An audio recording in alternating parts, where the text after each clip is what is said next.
la parte de operación económica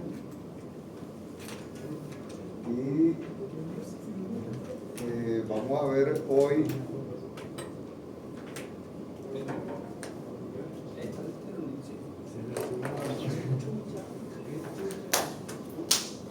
el tópico fuerte de hoy es la incorporación de la red de transmisión.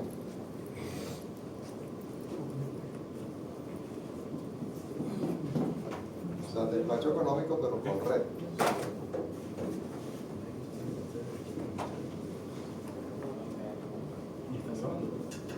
Al haber red de transmisión, aparecen varias facetas nuevas.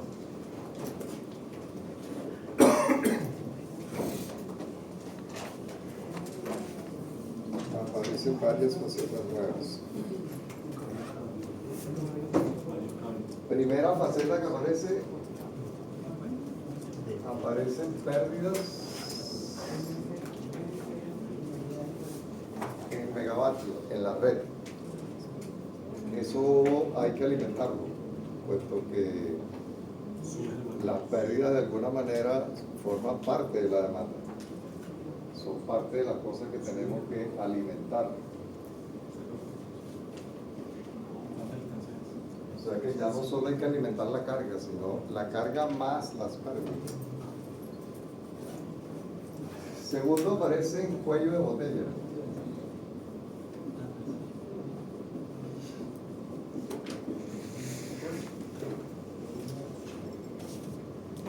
¿Qué significa cuello de botella?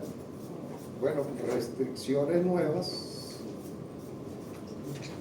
que tenemos que manejar. Vamos a poner un ejemplo para entender esto. Supongamos que yo tengo aquí un generador, una línea,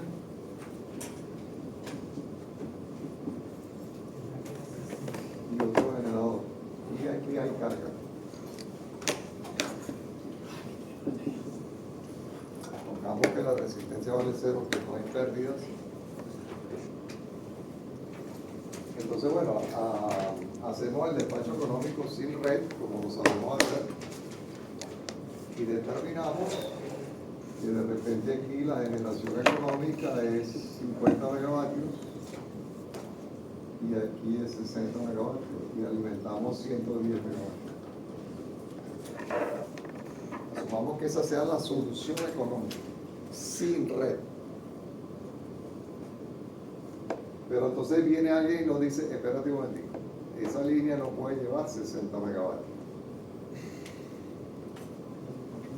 Aquí, en esta línea tenemos una limitante, que es que el Pmax de la línea es 50 megavatios.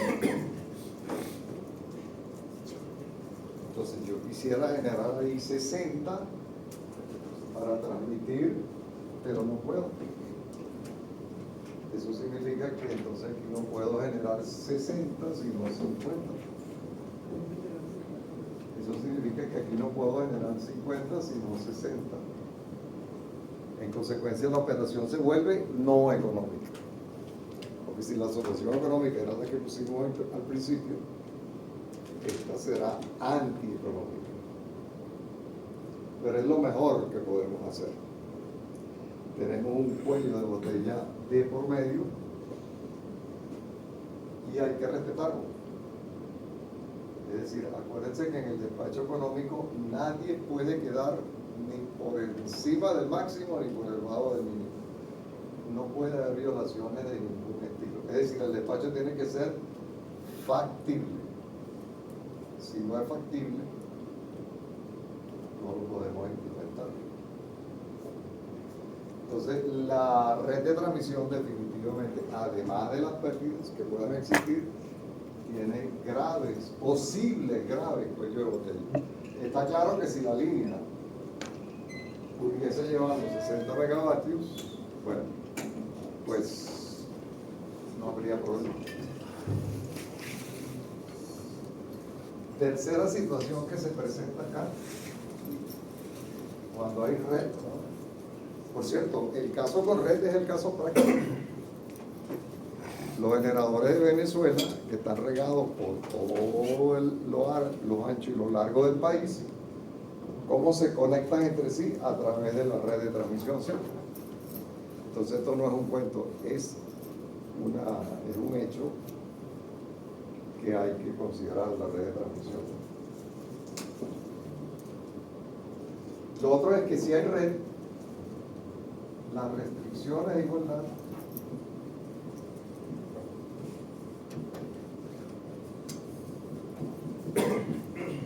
ya no es que los generadores sumen la demanda, no, ya no, eso no se puede poner. Ahora la restricción de igualdad es que la P generada menos la P demandada en el nodo I sea igual a la P neta inyectada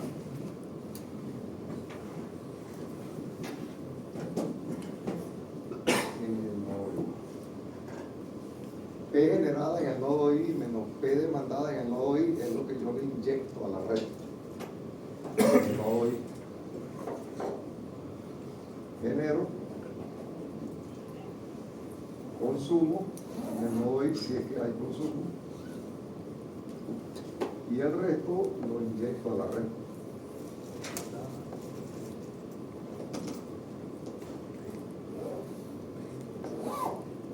En consecuencia es un balance nodal en cada nodo y de 1 a n.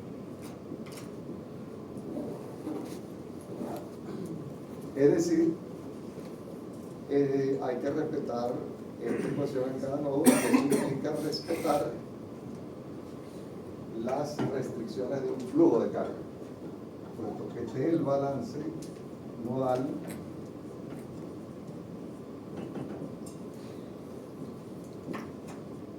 de lo que vimos en la materia anterior que se llama flujo de carga.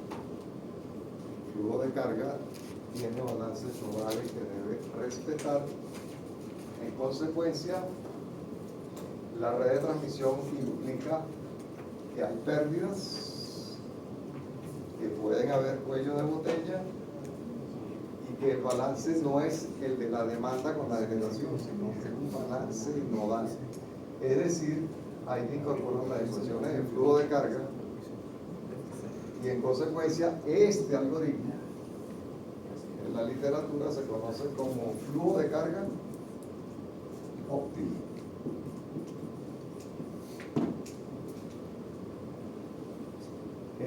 Es un flujo de carga porque respeta las ecuaciones del flujo de carga, pero a su vez es óptimo porque está buscando el mínimo costo de producción.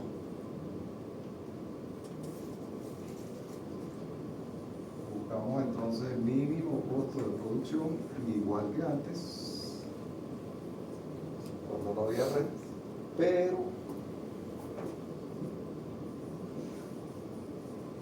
respetando las restricciones de igualdad que son los balances nodales.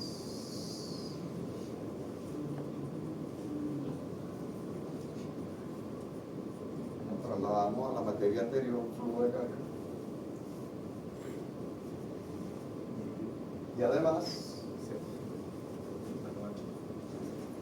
hay que respetar los cuellos de botella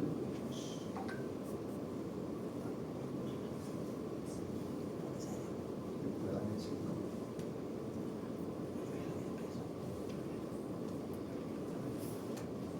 Este es el problema práctico, repito, porque los generadores del país no están ubicados en una barra con la carga al lado, sino que hay generadores regados a lo largo y ancho de Venezuela y la carga también está regada a lo largo y ancho de Venezuela. Entonces la red de transmisión forma parte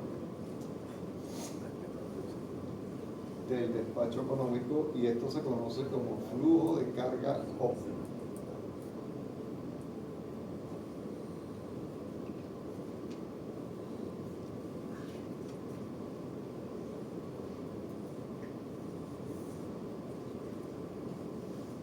Flujo de carga óptimo. vamos a incorporar las ecuaciones de flujo de carga en nuestro despacho, significa que tenemos una red. Aquí hay una red, como la que estudiamos en potencia 1, donde teníamos una barra slack, una barra PB, una barra PQ que era de carga. Pero acuérdense que en el flujo de carga, lo interesante para nosotros era alimentar la demanda, ¿cierto? Sin que hubiese ninguna variable fuera de límite. No podemos tener un voltaje en 0,8 ni en 1,3 por unidad. Eso no se permite. Ahora le agregamos, pero el flujo de carga tiene que ser óptimo. El costo de producción tiene que ser mínimo. Es decir, si nos trasladamos a potencia 1, ¿se acuerdan que había una máquina que generaba 90 megavatios? Y la barra slack generaba 63 y tanto en potencia 1. Bueno, entonces eso significa que esas dos cantidades tienen que corresponderse con costo mínimo. Cuando estudiábamos flujo de carga, decíamos, ¿y quién puso la generación? Bueno, en principio Miguel Ferreira, porque él es el preparador de potencia 1 y dijo que pusiéramos ahí 90. Un momentito. Eso puede ser así. Pero en el fondo de la vida real, ese tiene que ser una cifra que proviene de un despacho económico con red, es decir, de un flujo de carga óptimo. Bueno, entonces si vamos a hablar de flujo de carga óptimo, tenemos que hablar de las ecuaciones de flujo de carga, pero de eso ya hablamos todo un trimestre. Ya, por favor. De eso ya hablamos todo un trimestre, entonces lo que vamos a hacer es traernos algunas ecuaciones muy básicas para formular nuestro flujo de carga óptimo, que lo vamos a hacer con MATLAB. Y ese es el programita que les monté en el aula virtual. Una pequeña aplicación en MATLAB para correr un flujo de carga óptimo, lo cual vamos a hacer a continuación. Bien, entonces tenemos que preguntarnos qué ecuaciones utilizamos en el flujo de carga. Bueno, las ecuaciones de flujo de carga son las que ya utilizamos, que inclusive los montamos en Power Factory, etcétera, etcétera. Pero ahorita en este curso vamos a utilizar la ecuación simplificada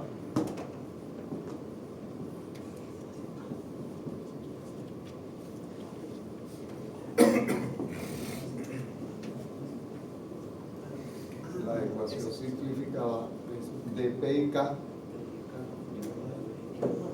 que vimos en potencia 1. Esto era asumiendo que en las líneas de transmisión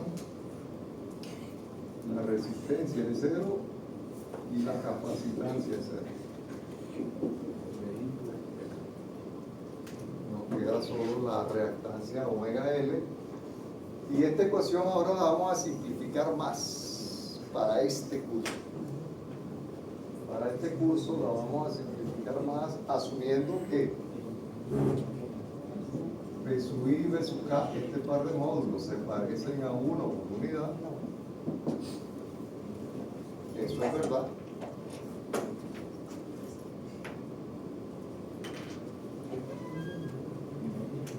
En regla permanente las tensiones deben andar alrededor de 1 por unidad. Y el seno de teta y K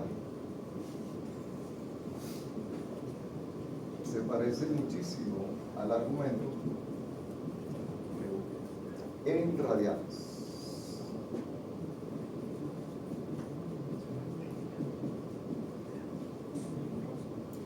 En consecuencia, P sub I K simplificado es casi igual a el ángulo 1 menos el ángulo 2 en radianes dividido por la reactancia 0.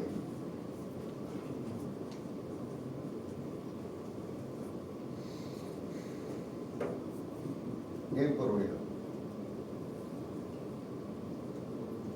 Como las tensiones las estamos asumiendo que se parecen mucho a 1 por unidad, los flujos de potencia reactiva se anulan. Recordamos el flujo de potencia reactiva del curso anterior.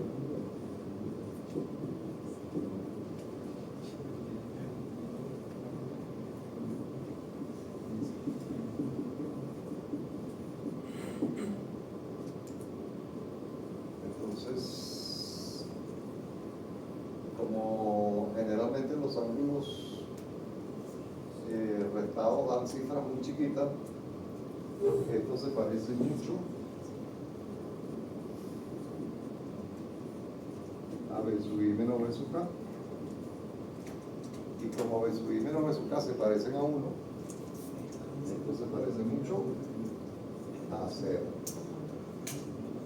Eso significa que los flujos de potencia reactiva no aparecen en estas ecuaciones simplificadas y la potencia activa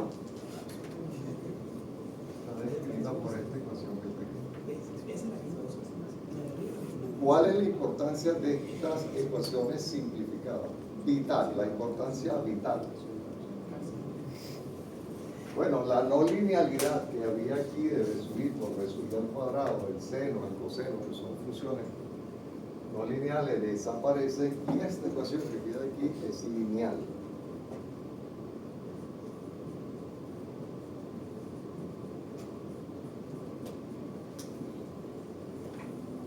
Lineal.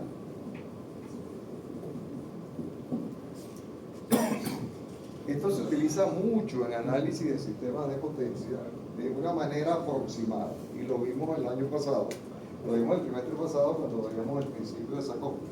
Si hay un desbalance en ángulos, ¿se acuerdan? Hay un ángulo mayor que otro en una línea, lo que fluye del mayor ángulo al menor ángulo es una cantidad en megavatios. Es la diferencia en megavatios lo que aparece ante un flujo de potencia que va de un lado a otro.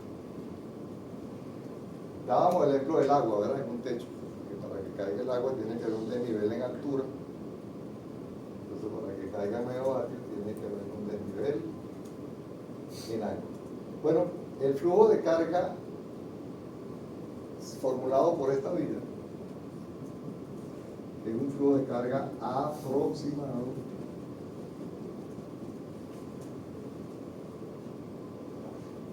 lineal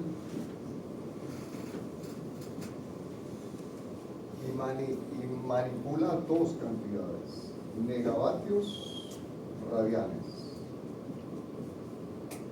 megavatios con radianes. Y en la literatura se conoce como un flujo de carga DC. La palabra flujo de carga DC es desafortunada, es infeliz, porque esto no tiene nada de DC, esto es un sistema AC, pero es un sistema AC simplificado y resulta ser que la formulación final es lineal como si fuese un sistema DC. Entonces eso da origen al nombre de flujo de carga DC, que en realidad es un flujo de carga AC megavatios radianes. Cuando veamos esto, pensamos, este es un flujo de carga AC, pero solo maneja megavatios y radianes. Es decir, los megavares y los kilovoltios, se supone que los kilovoltios son iguales y que los flujos de potencia reactiva por ende son cero. Bueno, el flujo de carga lineal, el flujo de carga DC, lo tiene MATLAB, Power Factory. ¿Podemos, por favor, alguien prender Power Factory? Vamos a activar Power Factory del trimestre pasado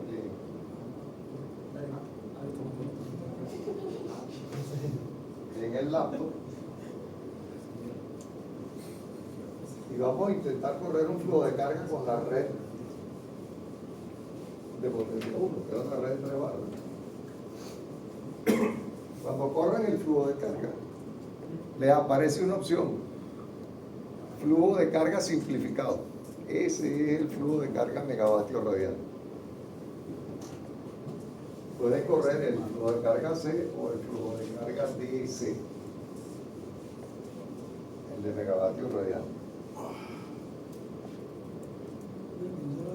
¿Están viendo? Abriendo. Ok, cuando abran lo vemos. Bien, ¿cómo quedan entonces las ecuaciones de flujo de carga para los sistemistas como el que tenemos en la pizarra?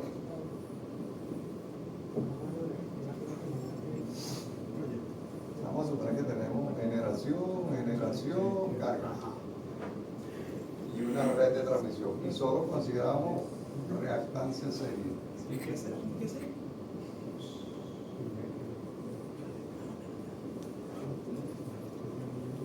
Entonces vamos a prestar atención para ver la formulación de este flujo de carga y utilizarlo con MATLAB a continuación en el problema de flujo de carga óptimo.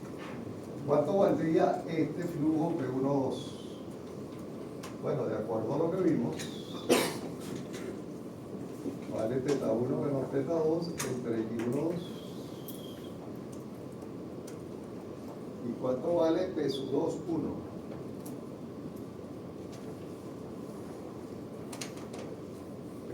P2,1 vale ángulo 2 menos ángulo 1 menos ángulo 3. Ah, caramba. P1, 3. P1, 3. Ángulo 1 menos ángulo 3 entre X1, 3. Y así para todas las líneas. ¿Cuánto valdría, por ejemplo, P3, 2? Bueno, P3, 2 valdría ángulo 3 menos ángulo 2 entre X3, 2. X3, 2 es igual a X1, 3, obviamente.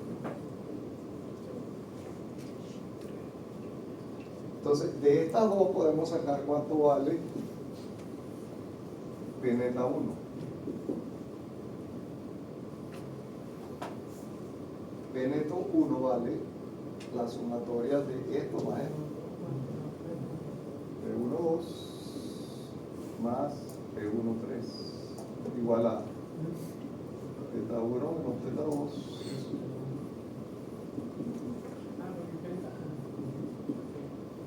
Y aquí podemos sacar factor común a θ1 y nos queda θ1 aparece aquí y aparece aquí. 1 entre X1, 2 más 1 entre X1, 3 por el ángulo 1 más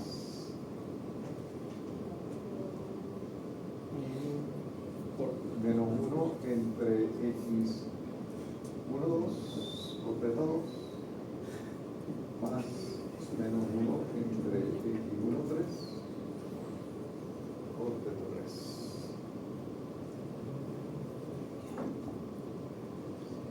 O sea que la potencia neta en un sistema genérico de n nodos,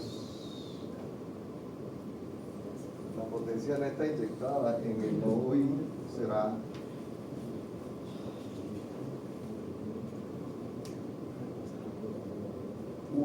entre I1 más 1 entre I2 más 1 entre I3 por θI.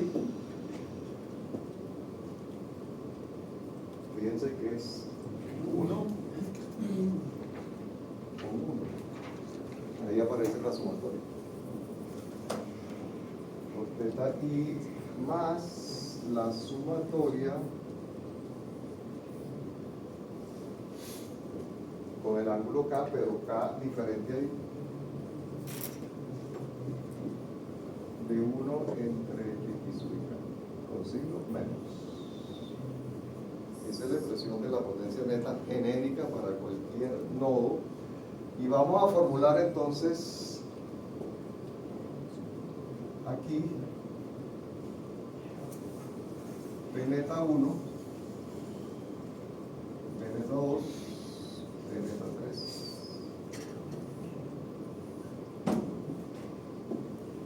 En función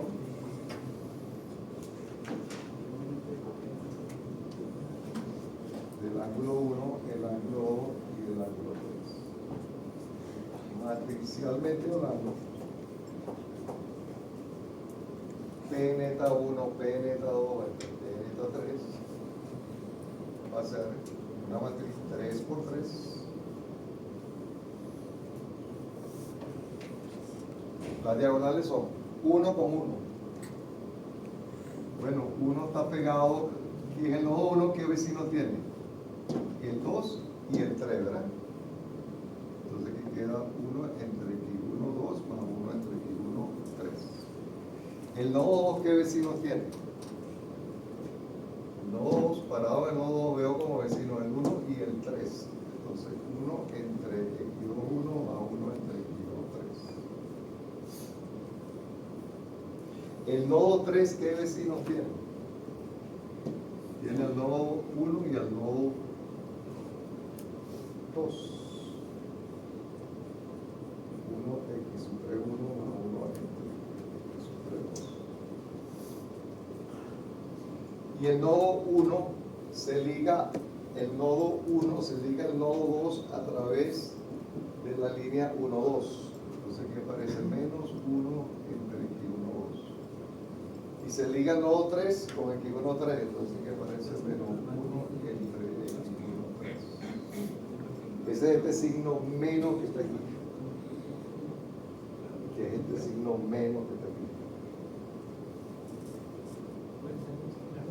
El nodo 2 se liga al nodo 1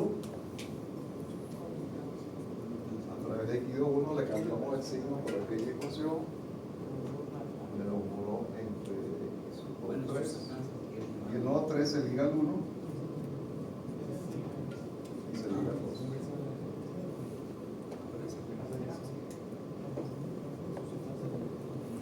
O sea que todas las diagonales, esto se puede sistematizar para programarlo de manera elemental. El nodo 3 es los diagonales son la sumatoria de todas las rectancias que tocan el nodo de interés. Y las diagonales para cada una de las filas son 1 entre la rectancia multiplicado por un signo, por un menos 1. Para dar origen. O sea que esto es sistemático, es una tontería, es la formulación del flujo de carga. Pero ¿quién es P neta 1? P neta 1 es P de generación 1 menos P de demanda 1. Y P neta 2 es P de generación 2 menos P de demanda 2. Y P de generación 3 menos P de demanda 3.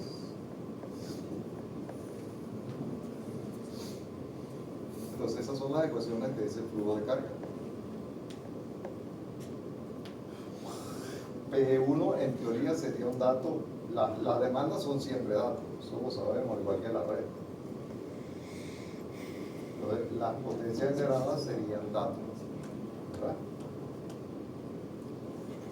Bien, resulta ser, fíjense ustedes, por favor, presten la atención, sumemos todos estos valores de la fila 1, ¿qué da? 0. Sumémoslo por fila. 0, perfecto. Una matriz cuya filas sumen 0, una a una, y cuya columna sumen 0, tiene determinante 0. El determinante de esto es un 0 rotundo. Luego eso no tiene inversa. No se puede invertir ese sistema. No hay solución matemática. ¿Cómo le damos solución a esto? Para darle solución a esto, vamos a fijar un ángulo, que es el ángulo de la barra slack. Para que haya solución, fijamos θ 1, vamos a suponer que este sea la barra slack, en 0 radianes. Al ser θ1 igual a 0,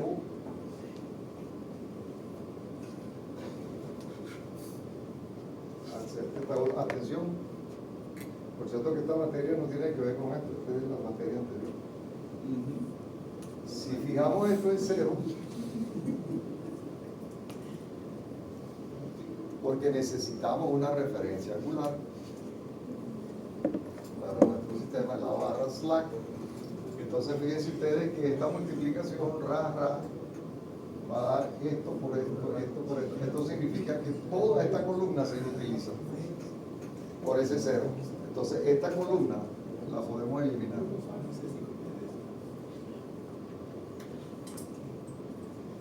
Porque va a quedar multiplicada por ese cero, matricialmente hablando. Pero al haber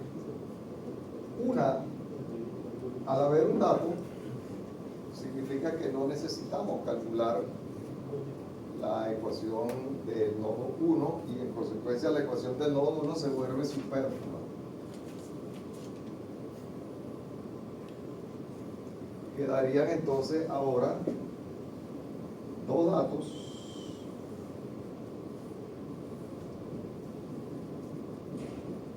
con dos incógnitas. Los dos datos son la ecuación del delta P2 igual a 0 y delta P3 igual a 0. Y las incógnitas son θ2 y θ3. O sea, este es un flujo de carga simplificado con respecto a lo que vimos en el curso anterior, donde van a haber solo dos variables de estado porque no van a ser todos los ángulos, porque hay uno que lo vamos a fijar para que el sistema tenga solución. Entonces nos vamos a quedar con este sistema. Atención, vamos a ponerlo aquí en otro color. El flujo de carga se va a reducir a esta ecuación, que significa esta ecuación,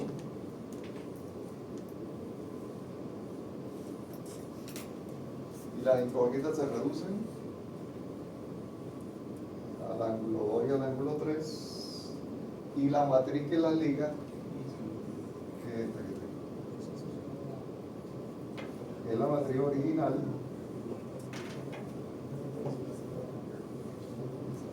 quitándole la fila y la columna slack. Entonces nos queda P2, PD2, PD3, PD3. Esta es la solución de ese flujo de carga, y ahora sí podemos invertir esta matriz reducida porque le falta una fila y una columna. Invirtiendo esta matriz reducida podemos calcular θ2 y θ3. Es decir, θ2 y θ3 lo obtenemos por la inversión de esa matriz reducida que quedó, la invertimos y la multiplicamos por π2 y π3. Esta es la ecuación esta es la ecuación matricial del flujo de carga DC. Es absolutamente genérico, pueden haber cientos de barras si ustedes quieran. Si aparecen muchas barras, la matriz va a tener muchos ceros, igual que la matriz de admitancia nodal en potencia 1. Pero digamos que ese es un hecho práctico. Este es el flujo de carga DC, o flujo de carga AC simplificado a megavatios radianes, y es lo que vamos a utilizar ahorita para formular el flujo de carga óptimo, DC.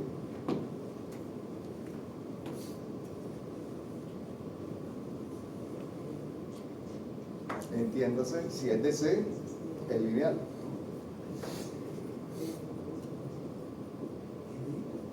Y lo vamos a hacer con MATLAB, una rutina de optimización que tiene MATLAB para problemas lineales, que se llama, atención, LeanProg. Abran MATLAB y pónganle help en el espacio de trabajo pónganle Health Lean Proc. Health Lean Proc.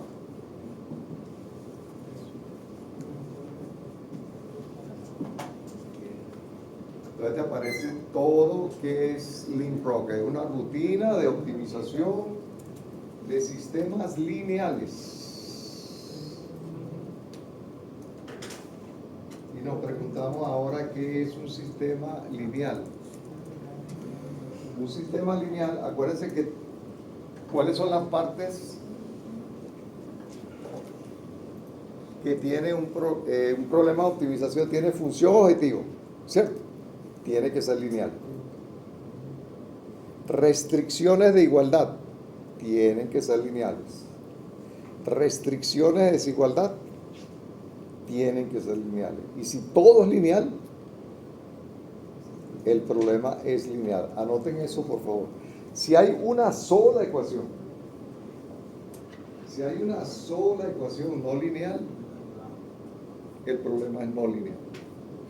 Y por esta vía no obtenemos solución. Todo lineal, la función objetivo, las restricciones de igualdad y las restricciones de desigualdad tienen que ser lineales.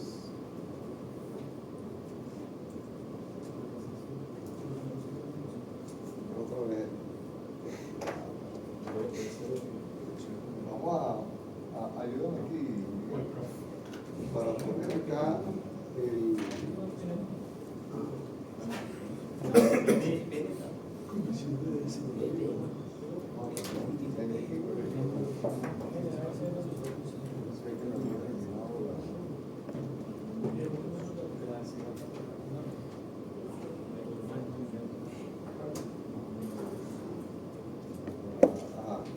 vamos a poner acá en pantalla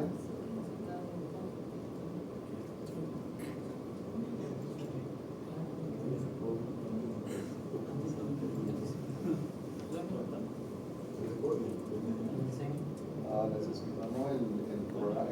Por favor abran allí lo que les pasé de MATLAB, el programita de MATLAB que les pasé, y vamos a montarlo en MATLAB para correrlo, por favor, que se llama flujo de carga óptimo de FCO-S.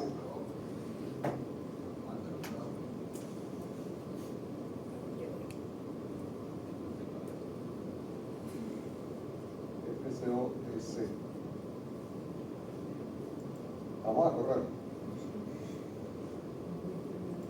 Para correrlo tenemos que ver la estructura de ese programa, cómo nos comunicamos con MATLAB.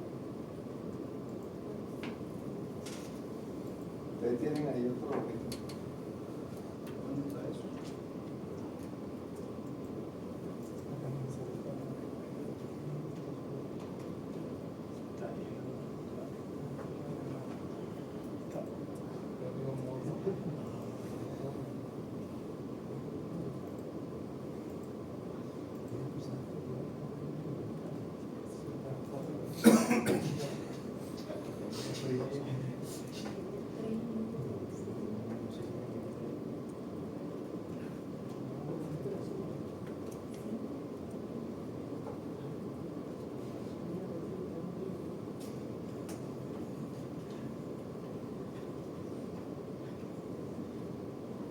¿Estamos dando?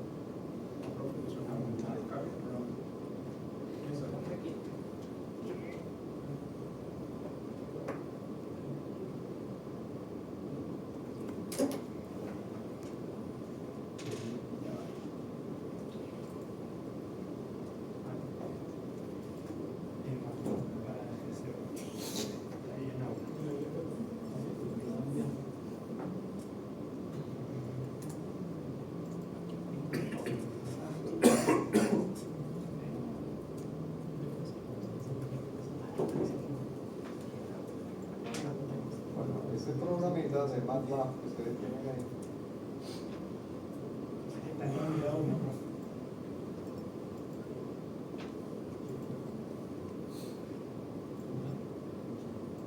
Ese programita de MATLAB, vamos a abrirlo, tiene la siguiente estructura. Es muy fácil de usar. Y les queda no solo para esta materia, sino para cualquier problema de optimización que ustedes quieran resolver en el futuro, con una condición: todo tiene que ser lineal. Si no es lineal, esto no funciona. Bueno, lo primero es, vean ustedes ahí, lo tienen, ¿verdad? Esto que está acá. Sí. Esto tiene una función objetivo que es lo que llaman f, pero para definir f y definir todas las restricciones de igualdad y desigualdad hay que definir las variables de decisión. ¿Qué variables de decisión vamos a estar manejando?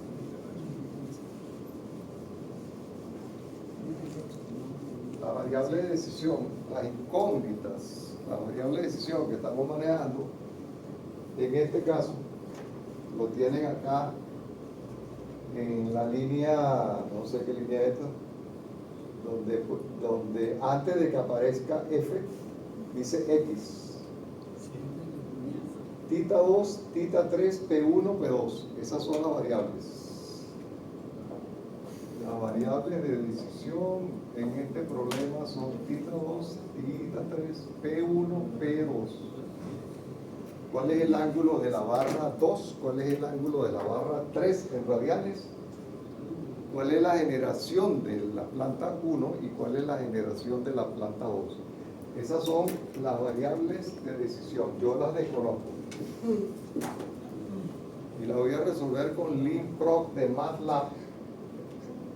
Ya defino eso. Pues lo primero que necesito es la función objetivo. F es la función objetivo. La función objetivo va a ser el costo de producción. Como el problema es lineal, entonces el costo de producción 1 será el costo marginal 1 por P1 y el costo de producción 2 será el costo de marginal 2 por P2. Obviamente que el costo marginal 1 y el costo marginal 2 serán datos. Entonces, matricialmente hablando, ¿dónde van a aparecer estos numeritos? Van a aparecer aquí. Porque como la función objetivo hasta aquí, teta 2, teta 3, P1, P2, voy a hacer esta multiplicación matricial, entonces aquí tiene que aparecer un 0 y un 0.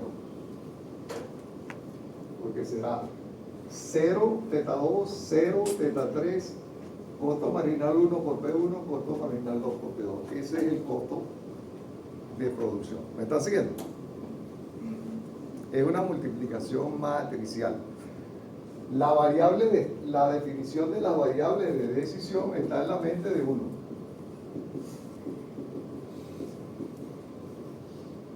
Uno es el que decide cuál es el orden de las variables, como en todo problema. Entonces, esa es la restricción, esa es la función objetivo. Y a continuación dice,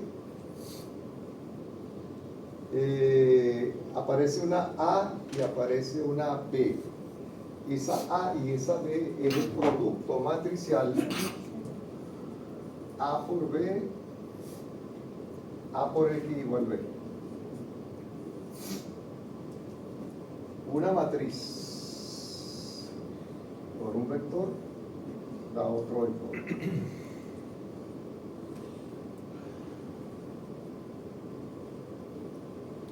De esa manera es que nos vamos a comunicar con LeanProc de MATLAB. Y entonces tenemos que preguntarnos qué maneja A y qué maneja B, porque esos son los datos que aparecen ahí.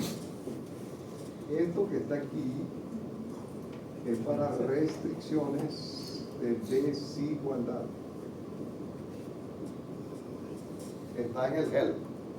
Si te metes en el help de MATLAB dice A, matriz, B, arreglo para definir restricciones de desigualdad. Y la de igualdad, igualito. Pero ahora vamos a poner E por X igual a B EQ. ¿Y qué significa EQ? Igualdad. EQ significa equality. restricciones de igualdad puestas en forma matricial, que son las ecuaciones de flujo de carga. Repito, como todo es lineal, lo definimos matricialmente. Matriz A y arreglo B para las restricciones de desigualdad, y matriz AEQ y BEQ para las restricciones de igualdad. X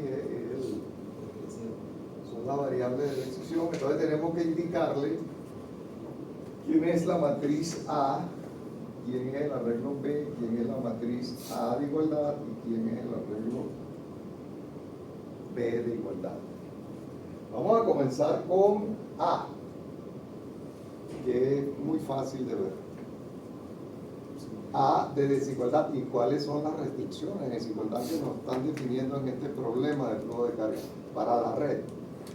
Nos están definiendo que P23 máximo es 1.25. Y nos están definiendo que P13 máximo es 1.05 por unidad.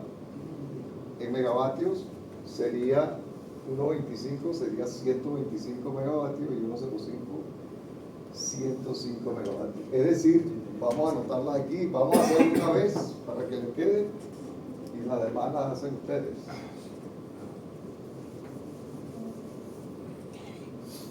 P23 debe ser inferior ¿a quién?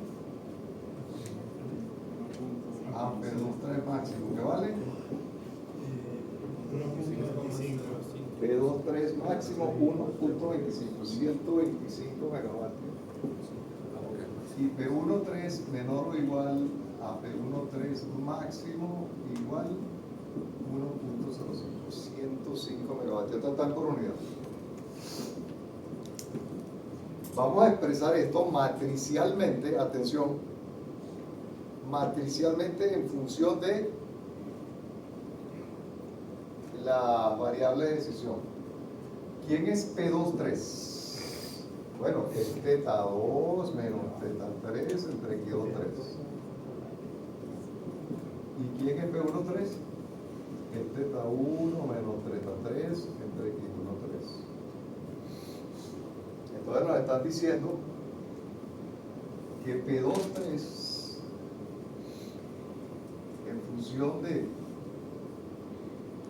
teta 2, teta 3, P1, P2 multiplicado por teta 1, teta 2, teta 3, P1, P3 debe ser menor o igual a 1.25 por aquí para P23, y para P13 vamos a ponerlo en P23 es teta 2 menos teta 3, ¿verdad? Entonces será teta 2 menos teta 3 producto matricial. P1 y P3 no aparecen en esta ecuación, luego aquí se clavan los ceros. Y el valor máximo es 1.25. Vamos con P13.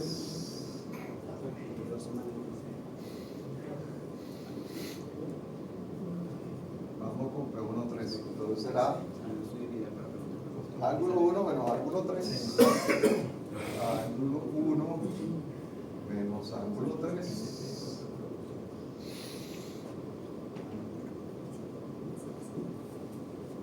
P1 y P2 no aparecen en esta ecuación, luego aquí vamos a ver. Entonces vemos que esta matriz, por este arreglo, tiene que reproducir 1.25 y 1.05. Es un producto matricial. Esto por esto igual a esto, esto por esto igual a esto. Entonces esta es la matriz. ¿Qué será esta? Esta es la matriz A, en función de nuestra variable de decisión. Este es el arreglo B, selección de los valores máximos. Y esto es nuestra variable de decisión. Esto es X. Nuestras incógnitas. Bueno, ya tengo A, tengo B. Tengo A, tengo B. ¿Y qué nos falta por definir? La restricción de igualdad. Vitalísimo. La restricción de igualdad tiene que ser las ecuaciones de flujo de carga que acabamos de ver acá. Vamos a verla en el archivo de PDF. Vamos a verlo en el archivo de PDF.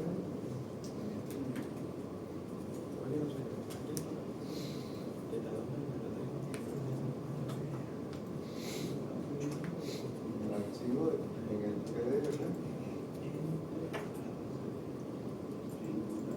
Se abre el PDF. Vamos a abrir el PDF de optimización.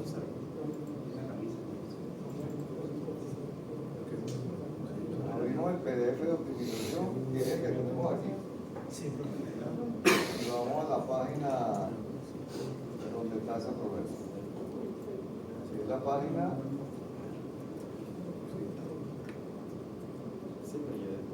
La página 83. La página 83 está el resumen de todo esto. Fíjense ustedes. La función objetivo, phi. Las variables de decisión que están en mi mente, ese es el orden de la variable de decisión, tita 2, tita 3, generación 1, generación 2, el coeficiente de la matriz de la función objetivo. Fíjense que aquí aparece tita 1, pero tita 1 es 0. Entonces lo desaparecemos del mapa. Tita 1 vale 0, entonces lo desaparecemos del mapa y nos quedamos con tita 2, tita 3, P1, P2, que es lo que está en el MATLAB. Vamos a las restricciones de igualdad. Las restricciones de igualdad, delta P1 igual a 0, delta P2 igual a 0, delta P3 igual a 0. Y la matriz completa en función de teta 1, teta 2 y teta 3 está acá. Esta matriz la vamos a simplificar. Bueno, que la vamos a simplificar. Como teta 1 vale 0, vamos a raparnos la primera fila y la primera columna, y eso es lo que está en la siguiente página.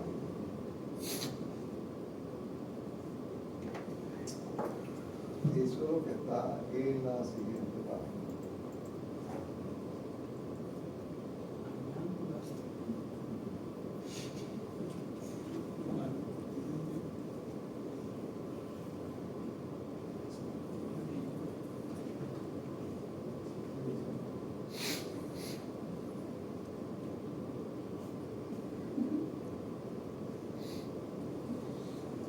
Rapamos la primera fila, la primera columna.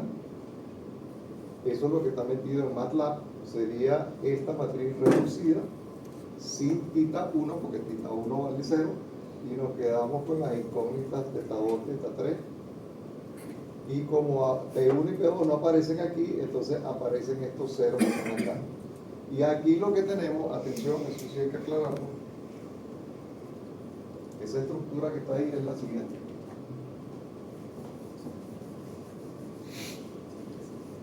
El balance nodal en un flujo de carga es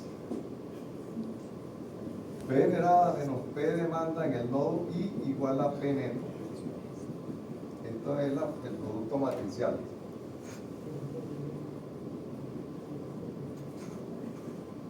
Entonces esto lo podemos poner como P neto menos P GI igual a menos P DI.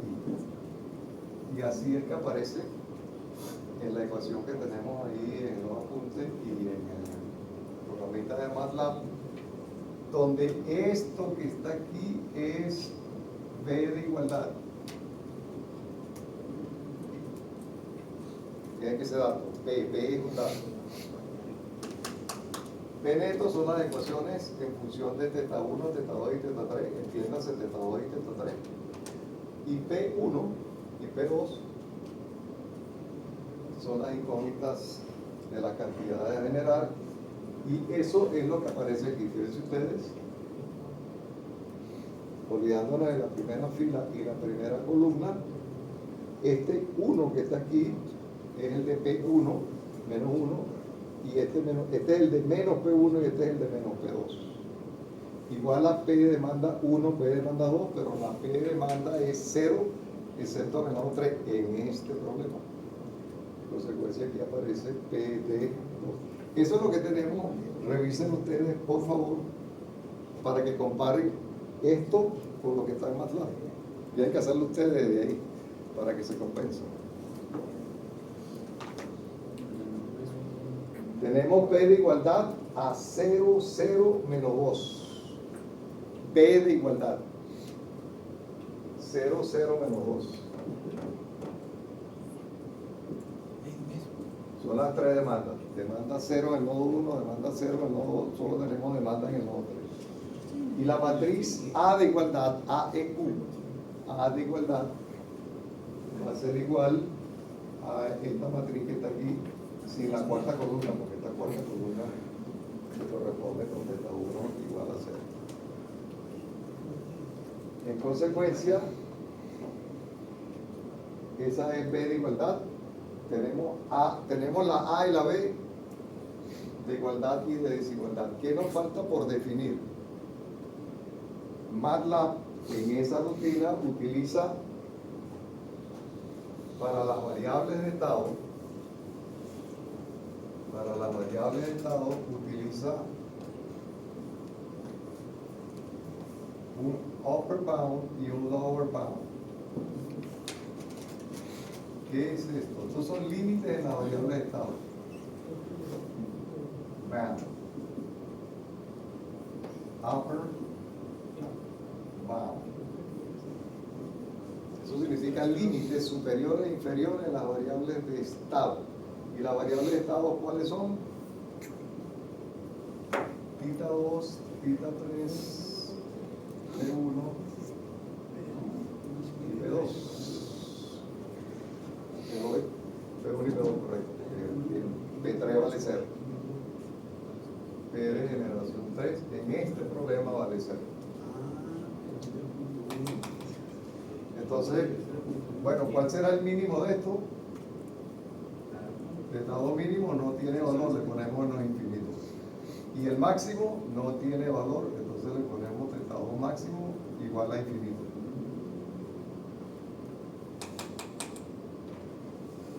P1 mínimo y P1 mínimo 0. Y los máximos son los que aparecen como datos en el programa.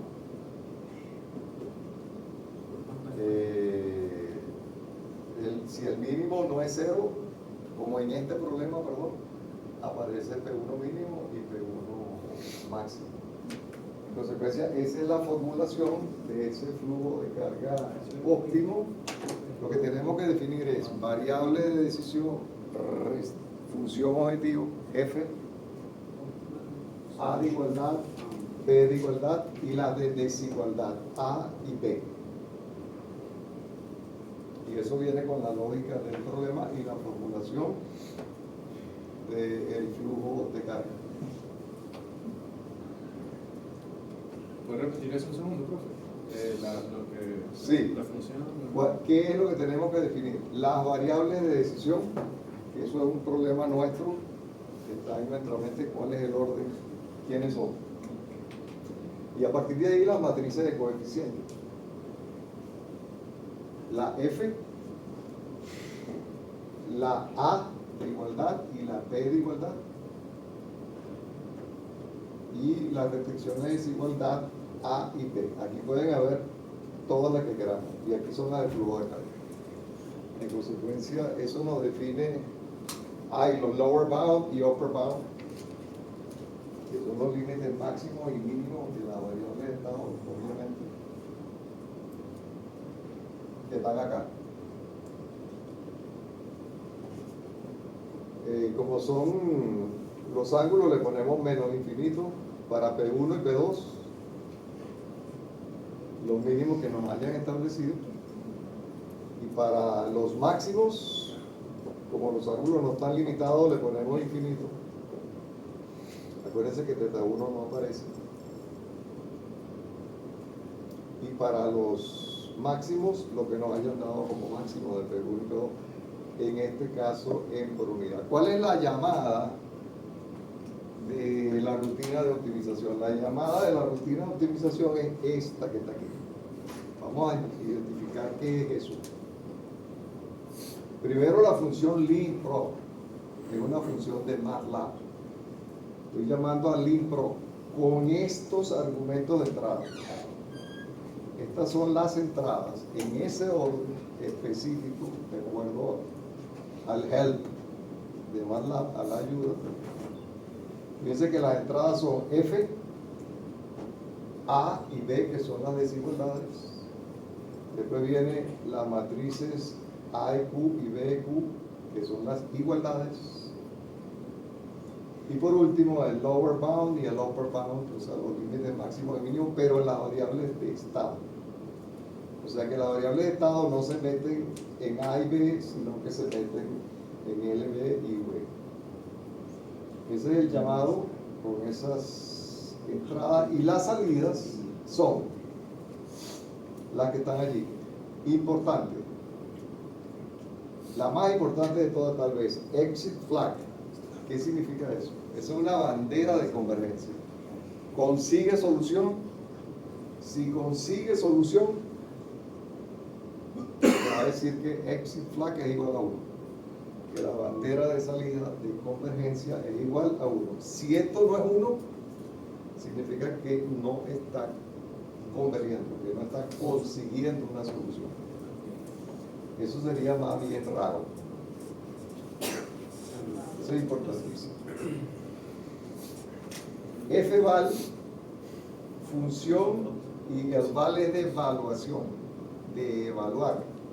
Ese es el valor de la función objetivo que está consiguiendo. Xout, eso le puedo poner cualquier nombre, pero igual. Aquí lo llama Xout, es una variable de salida. Va a ser θ1, que desde entrada vale 0, θ2 en realidad es θ3, P1 y P2, de acuerdo a este orden que tengo.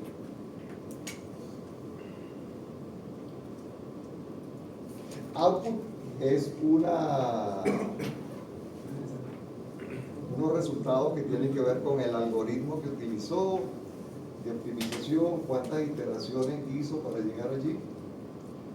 Y la última cuestión importantísima es lambda, que son los multiplicadores de Lagrange.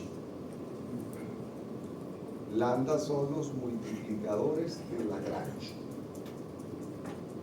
que incluyen las restricciones de desigualdad. Atención, lambda incluye no solo los multiplicadores de Lagrange de las igualdades, sino también de las desigualdades.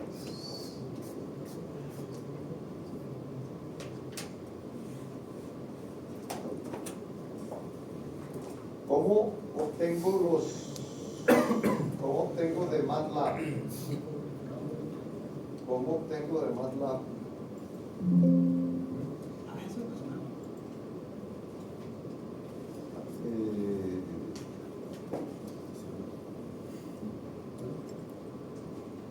¿Cómo obtengo de MATLAB los lambda? ¿Cómo se los pido? Eso está en el archivo de MATLAB, por favor. En el archivo de MATLAB vamos a ver cómo obtener los lambda, cómo pedírselo a MATLAB a través de la rutina de optimización.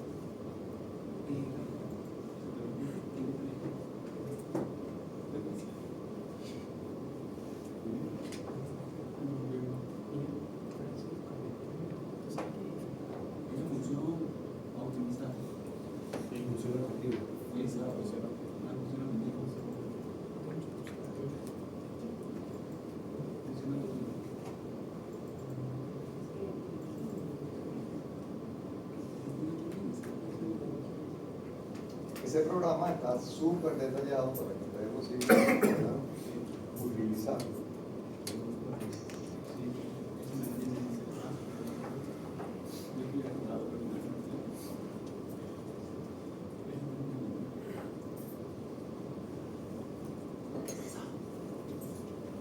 Esa es la idea. Que les quede.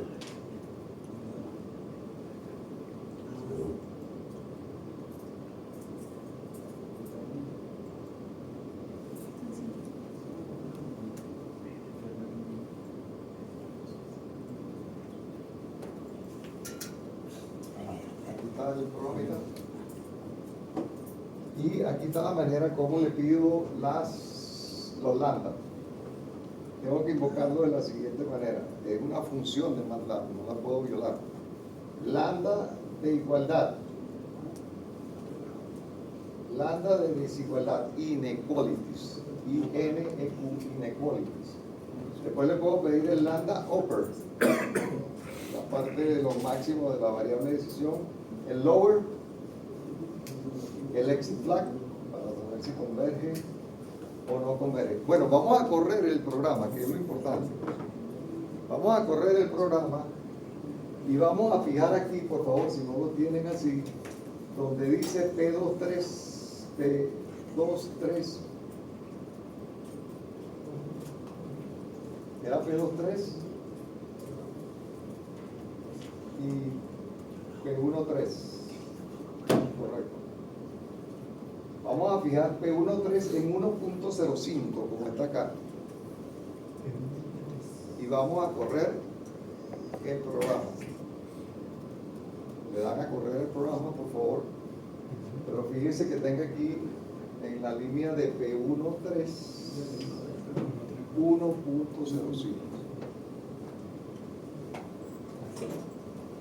Vamos a ver qué resultado nos da. Son los que están en el PDF.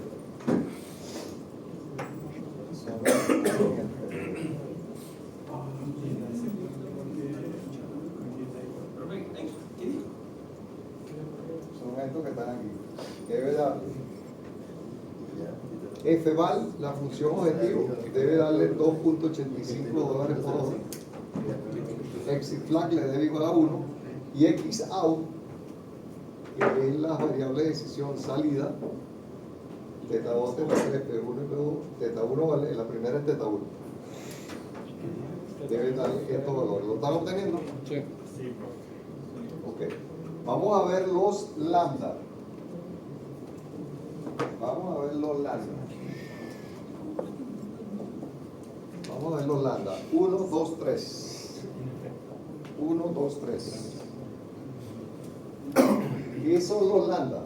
Son los asociados a los balances nodales del nodo 1, del nodo 2 y del nodo 3. Fíjense que está dando en dólares por megavatio hora. Bueno, aquí es megavatio por unidad porque las potencias están en por unidad. 1, 2 y 3. Se están haciendo diferentes, hay que entender esto. Supongamos que no hay red. Si no hubiese red, es el problema que está resuelto inicialmente acá, sin red, en la página 77. Ese problema sin red tiene esta solución. Costos marginales constantes, el problema es lineal. La máquina 1 genera 1.5 y la máquina 2 genera 0.5. Esta es la solución sin red. Está en la página 77.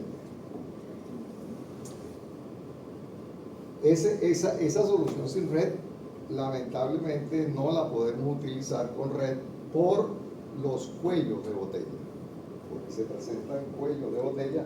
¿Y cuánto nos está dando P1, por favor? Nos está dando 1,5 en la variable de decisión. 1,15 creo. Y P2 0,85.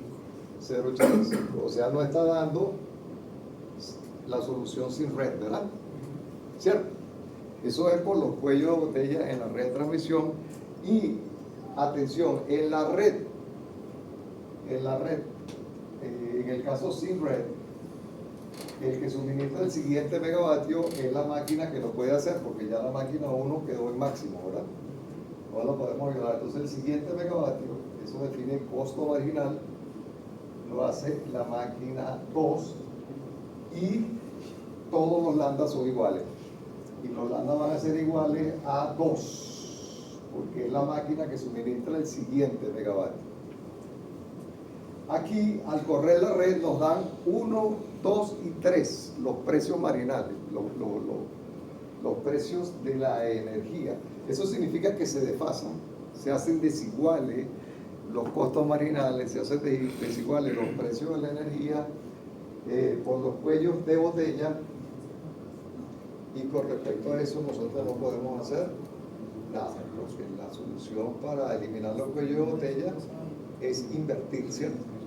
Para que las líneas que no puedan llevar aumenten su capacidad y sí puedan llevarlo. En consecuencia, eso es inevitable y eso encarece el despacho. Eso encarece el despacho. Este despacho está dando, de acuerdo a esa área que está ahí,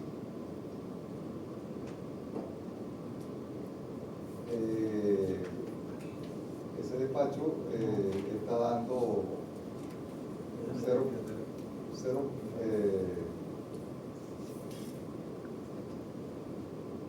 sería 1,5 más 0,5, 2 es el costo mínimo. Ahora el costo mínimo, en vez de $2 por hora, en por unidad, está dando 2,85. Se encarece el despacho por culpa de las restricciones en la transmisión. Vamos a jugar, por favor. Vamos a ver cuál es el coeficiente de Lagrange. ¿Cuál es el coeficiente de Lagrange de la barra 3? El lambda 3, que es el mu. Perdón, el mu está en la página, en la siguiente línea. El mu 2,3 está dando 0 y el mu 1,3 está dando 3. Significa que la restricción P1,3 es la que nos echa la lavativa, es la que se activa. Suban por favor P1,3 en 1 megavatio. P1,3 en 1 megavatio. P1,3 que está en 1,05, que son 105 megavatios, vamos a subirlo a 106 megavatios. 1,06 en por unidad. Y vamos a ver qué obtenemos. Vamos a ver qué obtenemos. En FEVAL, que obtienen una solución diferente para empezar. Pero ¿qué valor obtienen para FEVAL? $2,82. En vez de 2,85, ¿qué obtienen? 2,82. ¿Por qué el costo de producción se baja de $2,85 por hora, los megavatios por unidad? Sería 285 si lo pusiéramos en megavatios. De 2,85 a 2,82 está bajando porque estamos subiendo la línea, la capacidad de la línea en 1 megavatio. Eso es lo que quisiera, ¿cierto? Si yo me estoy pegando, vamos a suponer que afuera hay una pelea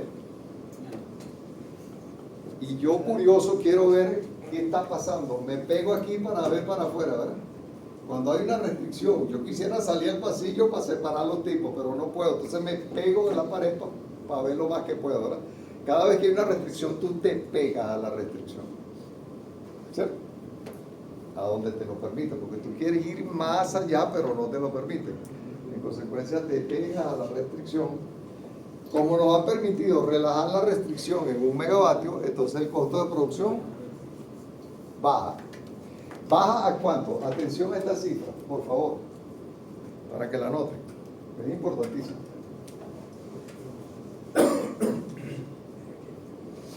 Costo de producción era $2,85 por megavatio, pero por unidad hora. Esto era con 105 megavatios, ¿verdad? Y si le subimos 1 megavatio, el costo de producción nuevo pasa a ser $2,82.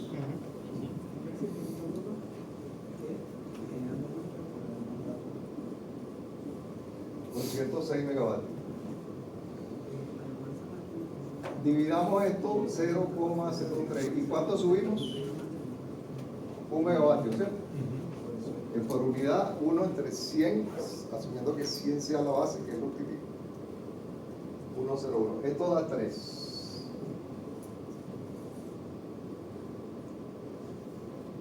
Esto da 3 dólares por megavatio por unidad hora. ¿Y quién era el mu en el caso anterior? Era 3. El mu en el caso anterior era exactamente 3.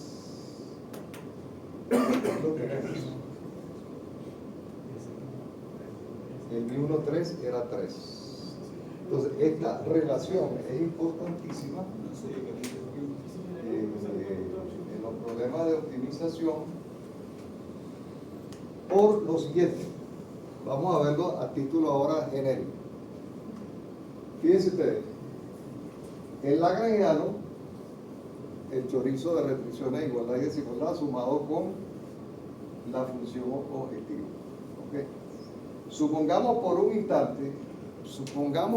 instante que P13 máximo sea una variable, que no sea un valor sino una variable, y vamos a buscar la derivada del lagrangiano, que es la derivada del costo de producción, porque el lagrangiano al final es el costo de producción, ¿no? La derivada del lagrangiano con respecto a P13 máximo, ¿qué nos daría? Menos mu 1,3. El menos significa que el costo de producción va a bajar, y va a bajar en la cantidad que sea mu 1,3. Es decir, esto es importantísimo en optimización, en los problemas de optimización. Estamos diciendo que la derivada del lagrangiano con respecto a P13 máximo, que es la derivada del costo de producción con respecto a P13 máximo, da menos mu 1,3. El menos significa que el costo de producción baja, y baja en esta cifra. Pero esa cifra fue la que calculó la solución de flujo de carga óptimo inicialmente. ¿Y cómo se llama esto? Esto es el delta de costo de producción dividido entre el delta de P13 máximo.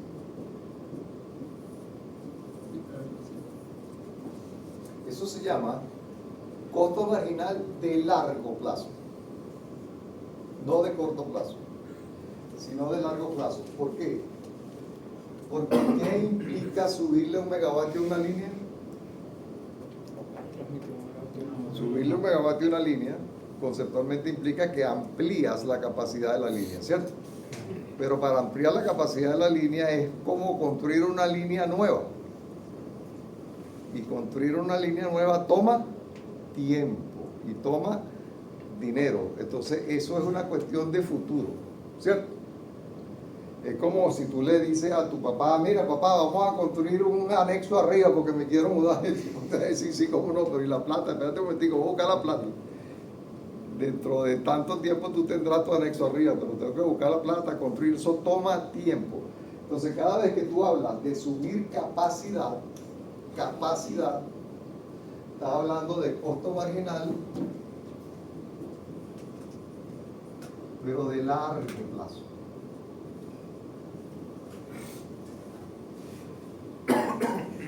Veamos, yo tengo un generador trabajando, yo le puedo pedir 1 megavatio más, ¿verdad? ¿Cierto? Pero yo no le puedo pedir que la planta aumente 1 megavatio de capacidad de un momento para otro, porque eso implica ampliar la planta, ¿cierto? Ese es un problema de largo plazo. Entonces, hay un costo marginal de corto plazo, que es el delta de costo de producción con respecto a la producción de corto plazo.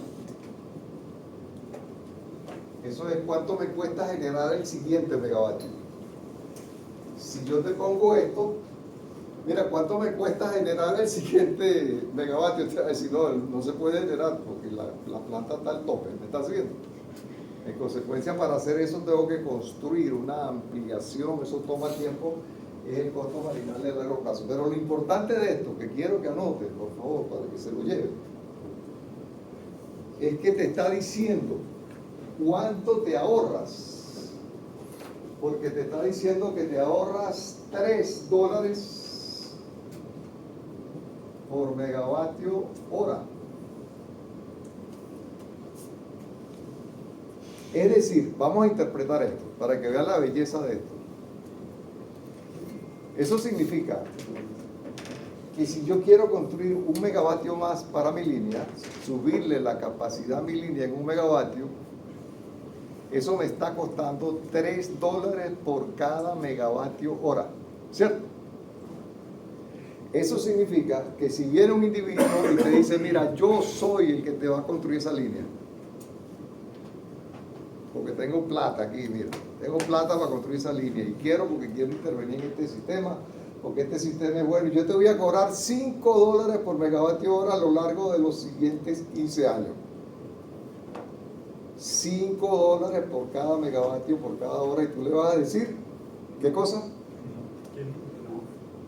Le vas a decir no, porque la restricción me está costando $3, y eso es lo que yo máximo puedo pagar para solucionarla. Si tú me estás cobrando más de 3, eso significa que no me sirve. ¿Me estás siguiendo? Esa es la importancia del costo marginal de largo plazo, porque te orienta las inversiones y te pone un límite. Una pregunta interesante es, mira, yo tengo Tacoa, yo quiero ampliar Tacoa y quiero poner unas máquinas ahí de 100 megavatios adicionales. ¿Cuánto pago por eso?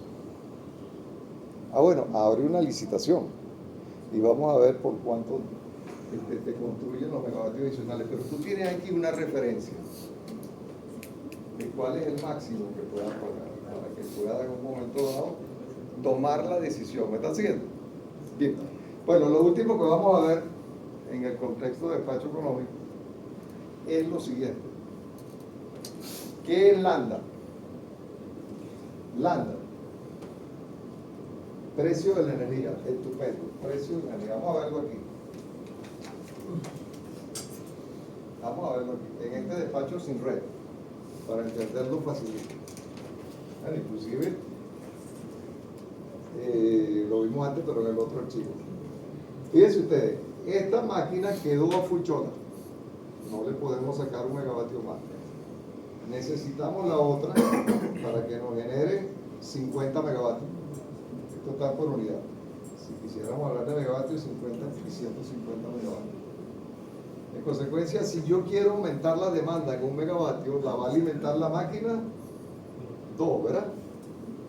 Que dijimos que se llama la máquina marginal. La máquina marginal, por definición de las clases anteriores, es la máquina que suministra el siguiente megavatio de generación. Y esa dicta el precio. ¿Y por qué dicta el precio? El precio se le paga a todo el mundo, a la máquina 1 y a la máquina 2. Fíjense ustedes que el costo de la máquina 1 es 1. Si le pagamos un precio de 2, va a salir en góndola, ¿verdad? Le está pagando el doble de lo que le cuesta. Un negocio que te rinda el doble es buenísimo, ¿cierto? En consecuencia, ahí está el estímulo. Si la máquina marginal es Capielo, significa que es la más cara, ¿cierto? La última que suministra el megavatio. Y si todos los demás son más baratos, cuando yo le pague a todo el mundo el precio que dicta Capielo, todo el mundo va a salir beneficiado, excepto Capielo, ¿cierto? Y mientras más bajen ustedes, si están pagando el precio de Capielo, mejor, porque se van a meter más ganancia al bolsillo. ¿Se están siguiendo? Ese es el principio de la economía y del estímulo a la eficiencia en los ambientes de mercado. De mercado. Aquí no hay un mercado eléctrico. En consecuencia, ya para irnos, le digo qué significa lambda. Bueno, lambda es el costo marginal del sistema, es el precio del último megavatio en el instante en que lo necesitemos. ¿Y qué significa lambda en Venezuela hoy en día? En Venezuela lambda no significa nada. Nada. Porque aquí no hay un mercado. En consecuencia, cómo te cobran la energía a ti y cómo te cobran la energía a la Pepsi-Cola y cómo le cobran la energía a cualquier consumidor a través de un pliego tarifario. ¿Me están siguiendo? La energía en Venezuela, en un monopolio, se cobra a través de un pliego tarifario que define la empresa eléctrica con el Estado, con la Comisión de Energía del Estado, pero no tiene que ver con un ambiente de mercado. Y en el ambiente de mercado, el último megavatio fija el precio. Importancia de tener un precio con respecto a no tener un precio. Suponte tú cuando yo voy al mercado. Yo voy al mercado a comprar 2 kilos de carne, ¿cierto? Y traigo $30. Y me dice, profesor, el kilo de carne está en $25. ¿Qué voy a hacer? Yo pensaba comprar 2 kilos, no puedo. Bajo mi demanda, ¿cierto? Es decir, importantísimo, la demanda en la vida real es flexible. Físicamente es flexible, porque tú vas a comprar 2 kilos de carne y terminas comprando 1,5 porque lo conseguiste más caro. Te ajusta, ¿verdad? Luego, ¿cómo es eso de que la demanda es constante? Desde un principio estamos cometiendo un problema conceptual que puede ser cuestionable, que es que estamos definiendo la demanda como un numerito, y la demanda no es un numerito, sino que depende del precio. Ese caso de la carne lo dice clarito. Pero para que dependa del precio yo tengo que conocer el precio, ¿cierto? Entonces, eso significa, no es un trabalengua, eso significa que si yo voy a hacer mañana unas labores en el hogar, tales como cocinar con mi cocina eléctrica y lavar con mi lavadora eléctrica, etcétera, etcétera, y yo lo hago a cualquier hora del día porque yo voy a pagar lo mismo, ¿cierto? Pero suponte que me dijeran, mira, en la noche, después de las 7 de la noche, el precio de la energía sube radicalmente. Mejor lava y cocina antes de las 7 de la noche. ¿No lo vas a hacer? Claro que lo vas a hacer si te hace falta dinero. En consecuencia, una señal de precio es vital para que la gente oriente su consumo. ¿Me están siguiendo? Y la señal de precio viene precisamente del despacho económico, pero con una condición: en un ambiente de mercado.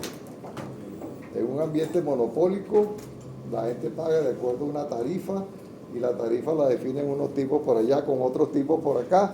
No tiene que ver con la operación en tiempo real. Si ustedes van a un país desarrollado hoy en día, a España, o vas a Inglaterra, y tú eres un industrial que consume, tú eres la Pepsi-Cola, entonces cada día tú recibes los precios de las 24 horas de mañana. Tienes cuánto te va a costar la energía eléctrica para cada una de las 24 horas de la mañana, y en función de eso tú orientas posiblemente tu consumo para ahorrar dinero. Si no lo puedes cambiar de hora, pero si tú puedes lavar en tu casa antes de las 7 de la noche o después de las 11 y te vas a ahorrar una cantidad de dinero apreciable, entonces lo vas a hacer, porque tienes la señal de precio. Y da la casualidad que el despacho económico te da la señal de precio, pero acuérdense, esa es lambda. Y lambda en este país no tiene ningún significado. Simplemente el costo marginal de la última unidad, pero eso no se le cobra a nadie ni se le paga a nadie, porque la cuestión es un pliego tarifario. ¿Me están siguiendo? Bueno, ¿qué va a salir en el examen? Este programa lo vamos a utilizar. El programa de flujo de carga óptimo DC. Corran el casito ese que está en los apuntes para que se vuelvan duchos. ¿Cuándo es el examen? No, también va a curva de costo de producción, curva de costo marginal, el despacho gráfico y el despacho haciendo el lagrangiano igual a 0, ¿no? Claro, pero solo, o sea, hasta aquí. Todo lo que viene de aquí para atrás. Ah, perdón, interesante pregunta. Con respecto a despacho económico, porque el tema de la semana que viene ya es otro. Ok. Se concluyó despacho económico, Ya se terminó el despacho. pero queda una semana de un tópico que no es despacho económico, que irá también para el parcial. Ah, ok, ok. ¿Ok?